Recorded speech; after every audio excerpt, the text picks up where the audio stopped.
ঘরে প্রত্যেকটা মহিলাদের সকাল থেকে রাত পর্যন্ত সংসার অনেক কাজ করতে হয়, আর এই কাজগুলো করতে যদি কিছু ঘরোয়া টিপস ফলো করে নিতে পারি তাহলে কিন্তু সংসারের থেকে অনেকটা সময়, পরিশ্রম, খরচ সবই বেঁচে যায়। তো সেরকমই আজকে কিছু ঘরোয়া টিপস নিয়ে চলে এসেছি, যেটা নাকি তোমাদের নিত্য দৈনন্দিন জীবনে অনেকটা কাজে লাগবে। তো চলো বন্ধুরা, শুরু করা যাক। বন্ধুরা, আমাদের যাদের ঘরে বাচ্চারা রয়েছে, তো বাচ্চারা কী করে, তারা কিন্তু খেলার ছলে এরকম পেন দিয়ে তাদের এরকম জামা বলো, গেঞ্জি বলো বা স্কুলের ইউনিফর্ম বলো, সেখানে কিন্তু এরকম পেন দিয়ে মানে দাগ করে আনে। আর এই পেনের কালি কিন্তু সহজে তোলা যায় না। আর রেগুলার এই জিনিসটা করলে কি হয়, আমাদের কিন্তু গেঞ্জিটা বা ইউনিফর্মটা দেখতেও প্রচণ্ড খারাপ লাগে। তো সেই ইউনিফর্ম বা গেঞ্জিটা কিন্তু পুনরায় পরাতে গেলে একটু কিন্তু আমাদের দ্বিধাবোধ হয়। তো এই পেনের কালিটা আমরা সহজে কিভাবে তুলব, একটা সেটারই ছোট্ট টিপস বন্ধুরা। সে আর মানে কোনো টেনশন নেওয়ার কোনো দরকারই নেই, সহজে আমরা পেনের কালিটা খুব সহজ উপায়ে তুলে ফেলতে পারবো।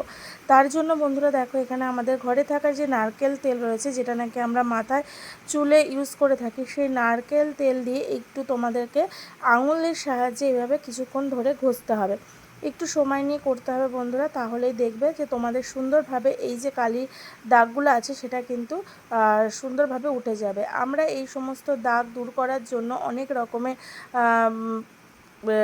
জিনিস ব্যবহার করি, ডিটারজেন্ট পাউডার বলো বা বিভিন্ন যে ইয়েগুলো আছে সেগুলো মানে সোডা বলো, সেগুলো কিন্তু ইউজ করে থাকি। তো সেগুলো দিলে কি হয়, আমাদের কিন্তু এই গেঞ্জি বা ইউনিফর্মের প্রচণ্ড পরিমাণে বা কাপড়ের প্রচণ্ড পরিমাণে ক্ষতি হয়। কিন্তু নারকেল তেল বন্ধুরা, এটাতে কিন্তু আমাদের জামা কাপড়ের কোনো ক্ষতি হয় না, আর আমাদের সহজে কিন্তু এই কাজটা আমরা করে নিতে পারি।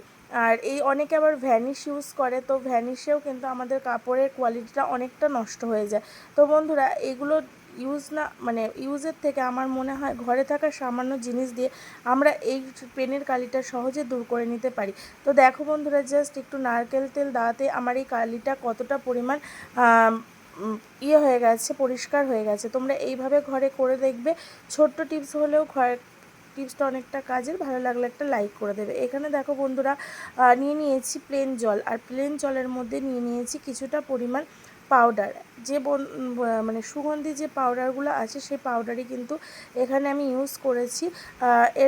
এর মধ্যে দিয়ে দিচ্ছি জাস্ট সামান্য পরিমাণ কিন্তু ডেটল। এবার এই পাউডার আর এই ডেটলটাকে খুব ভালো মতো কিন্তু এই জলের মধ্যে গুলে নিতে হবে। এমনভাবেই গুলতে হবে যাতে নাকি এই পাউডারের দানা দানাগুলো না থাকে, সেভাবেই কিন্তু গুলে নিতে হবে। তো দেখো, এখানে কিন্তু আমি অনেকক্ষণ ধরে এই লিকুইডটাকে গুলে নেওয়ার পর তারপরে দেখো একটা স্প্রে বোতলের মধ্যে এই লিকুইডটাকে ঢেলে দিতে হবে।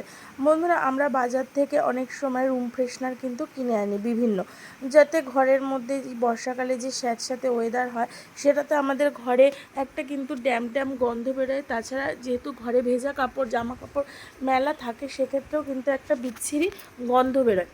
তখন আমরা বাজার থেকে অনেক রুম ফ্রেশনার, সুগন্ধি সেই সমস্ত স্প্রেগুলো আছে সেগুলো কিনে আনি, কিন্তু সেগুলো কিন্তু আমাদের অনেক সময় ক্ষতি করে শরীরের পক্ষে। তো বন্ধুরা, আমরা যদি ঘরে এরকম একটা সুন্দর স্প্রে বানিয়ে নিতে পারি, তাতে কি হবে বলো তো, আমাদের এই পাউডারের যে সুগন্ধটা আছে সেটা কিন্তু আমাদের ঘরে ছড়িয়ে যাবে। এইভাবে পর্দায় তোমরা দিয়ে দেবে, এবং এমনকি যে সোফা তোমরা বসো, সেই সোফাতেও দিয়ে দেবে। দেখবে ঘরের যে এটা চলে যাবে। এমনকি ধরো যেখানে জামা কাপড় মেলছো, সেই জায়গাটাতেও কিন্তু তোমরা এই স্প্রেটা করে দেবে। তাতে কি হবে, এর মধ্যে ডেটল থাকার ফলে ঘরটা কিন্তু একদম ডিসইনফেক্ট থাকবে। এছাড়াও ঘরটা কিন্তু খুব সুগন্ধিময় থাকবে। টিপসটা ছোট হলেও কিন্তু খুব কাজের। অবশ্যই বন্ধুরা বাড়িতে ট্রাই করো। চলে যাচ্ছি বন্ধুরা পরবর্তী টিপসে। বন্ধুরা, এই টিপসটা তোমরা অবশ্যই বাড়িতে করো, এটা কিন্তু অনেক উপকারী টিপস। তো এই টিপসটা করতে গেলে কতগুলো জিনিস আমার এখানে লাগবে। তো তার জন্য দেখো, এখানে নিয়েছি 2টো চামচ, একটা এরকম যে কাপড় শুকানোর যে ক্লিপগুলো আছে সেই ক্লিপ, আর নিয়েছি এখানে সেলোটেপ। তো এই 3টে জিনিস দিয়ে আজকে তোমাদের একটা দারুণ জিনিস করে দেখাবো, যেটা দেখলে কিন্তু তোমরা অবাক হয়ে যাবে। তো বন্ধুরা দেখো, 2টো সেম সাইজের চামচ নিয়েছি। এরপরে কি করব, এই চামচ দুটোকে এই ক্লথ ক্লিপের এরকম পেছনের দিকে এরকম সেলোটেপ দিয়ে খুব টাইটভাবে কিন্তু আটকে দেবো। বন্ধুরা, এই জিনিসটা দেখলে তোমরা অবাক হয়ে যাবে যে এটা কত সুন্দর একটা অর্গানাইজার আমাদের তৈরি হচ্ছে। তো সেম প্রসেসে এইটা লাগিয়ে নেওয়ার পর একটা পাশে ধরো একটা চামচ লাগালাম, তারপরে ঠিক তার বিপরীত সাইডে আর একটা চামচ লাগালাম। লাগিয়ে দিচ্ছি। তো দেখো পুরো সেমভাবেই কিন্তু লাগানো হচ্ছে, দেখে নিতে হবে যে কিভাবে করছি, খুব ভালো করে মন দিয়ে দেখো। তো এইভাবে কিন্তু একটু টাইট করে শক্ত করে কাজটা করে নিতে হবে তোমাদেরকে। তো আমার কিন্তু প্রায় 2 চামচ এইভাবে লাগানো হয়ে গেছে। এইটা করলে কি হবে, তোমাদের কিন্তু জিনিসটা ইউজ করতে অনেকটা সুবিধা হবে।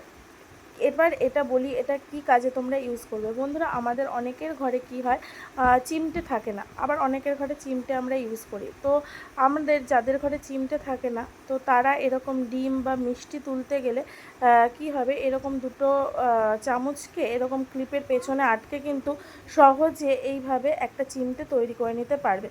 তো বন্ধুরা, ঘরে থাকা সামান্য জিনিস দিয়ে কিন্তু আমি কাজটা করে দেখালাম। আর তোমাদের আবার বাজার থেকে আলাদাভাবে চিমটে কিনে আনার কোনো দরকার পড়বে না। টিপসটা বন্ধুরা যদি তোমাদের ভালো লেগে থাকে, অবশ্যই বন্ধুরা একটা লাইক করে দেবে। চলে যাচ্ছি বন্ধুরা পরবর্তী টিপস। বন্ধুরা, আমরা যখন বাজার থেকে কোনো খাবার কিনে আনি, তখন কি হয়, আমাদের যে খাবারগুলো এরকম কিন্তু প্লাস্টিকের কন্টেনারে দিয়ে থাকে। তো এই কন্টেনারগুলো আমাদের অনেক কাজে লাগে, অনেকে টিফিন বক্স হিসাবেও কিন্তু রেখে দেয়। এছাড়াও ধরো যে কন্টেনারগুলো মানে অনেক কাজে লাগে, এই কন্টেনারগুলো এগুলো কিন্তু আমরা কেউই ফেলে দিই না। ছোট ছোট ঘরের অনেক কাজ কিন্তু এই কন্টেনারগুলো দিয়ে আমরা করে থাকি। কিন্তু বন্ধুরা, যে কন্টেনারগুলো ভেঙে যায় বা ফেটে যায়, সেই কন্টেনারগুলো কিন্তু আমরা টিফিন বক্স হিসাবে ব্যবহার করতে পারি না। তো সেই কন্টেনারগুলোকে আমরা কিভাবে ইউজ করব, চলো দেখে না যাক। তো দেখো বন্ধুরা, এখানে আমি একটা কাঁটা চামচ নিয়ে নিয়েছি। এবার এই কাঁটা চামচের সাহায্যে কি করব, এই কন্টেনারের পেছনে ঠিক এইভাবে দেখো আমি কতগুলো ফুটো করে নিয়েছি। তো দেখতেই পারছো, গরম করে প্রথমে কিন্তু এই পুরো বাটিটার মধ্যে আমি কিন্তু ছিদ্র করে নিয়েছি। এবার এটা কি করব, দেখো বন্ধুরা, আমরা বাসন মাজার জন্য যে স্কচব্রাইট ব্যবহার করি বা স্টিল উলগুলো ব্যবহার করি, সেগুলো আমরা কি করি, বাসন মাজার পর এর মধ্যেই রেখে দিই। আর এর মধ্যে রেখে দেওয়ার পরে কি হয়, এই ভীম বারটা কিন্তু খুব কম সময়ের মধ্যে গলে যায় আর অনেকটা পরিমাণ কিন্তু অপচয় হয়।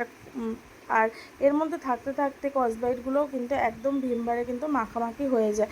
তো বন্ধুরা, আমরা যখনই বাসন মাজবো না কেন, তো তখন বাসন মাজা হয়ে যাওয়ার পর কী করবো, এই স্টিল উল আর স্কচব্রাইটগুলোকে ভালোভাবে নিংড়ে হোক বা না নিংড়েও এরকম একটা আলাদা এই যে ফুটো করে রেখেছি এই বাটিটার মধ্যে এইভাবে রেখে দেবো। তাহলে কী হবে, স্কচব্রাইট বা স্টিল উলের মধ্যে থাকা যে জলটা, সেটা কিন্তু এই ফুটোর সাহায্যে বাইরে বেরিয়ে যাবে। আর ভীমবারের মধ্যে রাখলে ভীমবারটা খুব কম সময়ের মধ্যে গলে যাবে। এটাতে কিন্তু সংসারে থেকে অনেকটা পরিমাণ অপচয় হবে। তো বন্ধুরা, এটা আলাদাভাবে রাখলে তোমাদের স্কচব্রাইটটাও কিন্তু অনেক দিন চলবে আর ভালোও থাকবে। এইভাবে বন্ধুরা তোমরা বেসিনের পাশে এইভাবে ঢেকে তোমরা কিন্তু রেখে দিতে পারবে। তো বন্ধুরা, টিপসটা যদি ভালো লেগে থাকে, অবশ্যই বন্ধুরা একটা লাইক করে দিও। চলে যাচ্ছি বন্ধুরা পরবর্তী টিপসে। বন্ধুরা, আমরা যখন গ্যাস জ্বালাই, তখন অনেক সময় কি হয়, অনেক দিন ধরে এই ওভেন ইউজ করার ফলে আমাদের এই যে বার্নারের যে সাইডে, সেখান থেকে কিন্তু আলো মানে যে গ্যাসটা আছে সেটা লিক করতে থাকে। আর অনেকটা পরিমাণ আলো কিন্তু এই বাইরে থেকে, আগুন বাইরে থেকে বেরোতে থাকে, যার ফলে কিন্তু আমাদের প্রপারলি যে আমরা যে পাত্রটা বসিয়ে রান্না করি, সেই পাত্রে কিন্তু প্রপারলি আগুনটা লাগে না, যার ফলে কিন্তু আমাদের রান্না করতেও অনেকটা দেরি হয়। তো বন্ধুরা, এটা যদি তোমরা সপ্তাহে 2বার করে নাও, তাহলে কিন্তু তোমাদের এই প্রবলেমটা আর হবে না। তো বন্ধুরা, তার জন্য দেখো এখানে নিয়ে নিয়েছি ভেজলিন আমাদের প্রত্যেকের ঘরেই বন্ধুরা থাকে। তো ভেজলিন দিয়ে কি করতে হবে বন্ধুরা, তোমরা কি করবে, জাস্ট সামান্য পরিমাণ ভেজলিন দিয়ে, যেহেতু আমার এই বার্নারটা গরম রয়েছে, তো সেক্ষেত্রে আমি এরকম একটা চাকুর সাহায্যে, প্লাস্টিকের চাকুর সাহায্যে লাগিয়ে নিচ্ছি। তো ভেজলিনটা এরকমভাবে কিন্তু লাগিয়ে নিতে হবে চারপাশে। তো চারপাশে লাগিয়ে নেওয়ার পর কী করতে হবে, তারপরে বার্নারটা খুব ভালোভাবে সেট করে দিতে হবে। সেট করে তারপরে তোমাদেরকে আমি দেখাবো আলো জ্বালিয়ে, যে আগে যেরকম সাইড দিয়ে গ্যাসটা বা আগুনটা লিক করছিল, সেটা কিন্তু আর লিক করছে না। তোমরা মাঝে মাঝে এই কাজটা করে দেখবে, মানে যখনই তোমাদের গ্যাসে এরকম প্রবলেম হবে, তোমরা অবশ্যই এটা করে দেখবে এই প্রবলেম থেকে কিন্তু তোমরা সহজে মুক্তি পেয়েছো। তো এটা কিন্তু একটা খুব ইউজফুল একটা টিপস বন্ধুরা, তোমরা অবশ্যই ফলো করবে। আর ভালো লাগলে অবশ্যই একটা লাইক করে দেবে। দেখো, এখান থেকে কিন্তু একটু পরিমাণ আলো লিক করছে না। তো প্রপারলি আমাদের কিন্তু আগুনটা, আমাদের যে পাত্রতে আমরা রান্না করব, সেটা কিন্তু লাগবে, আর গ্যাসের অপচয়ও কিন্তু বন্ধ হবে। তো বন্ধুরা, আজকের এই টিপসগুলো তোমাদের কেমন লাগলো কমেন্ট করে জানাতে ভুলবে না। ভালো লাগলে একটা লাইক করে দেবে, আর তোমাদের বন্ধুবান্ধব, আত্মীয় পরিজনের মধ্যে আমার এই ভিডিওটা শেয়ার করে দেবে। আর যারা নতুন বন্ধুরা আছো, তারা প্লিজ চ্যানেলটাকে সাবস্ক্রাইব করে দিয়ে পাশে থাকবে। চলো বন্ধুরা, আজকের মতো টাটা, দেখা হচ্ছে নেক্সট কোনো ভিডিওতে।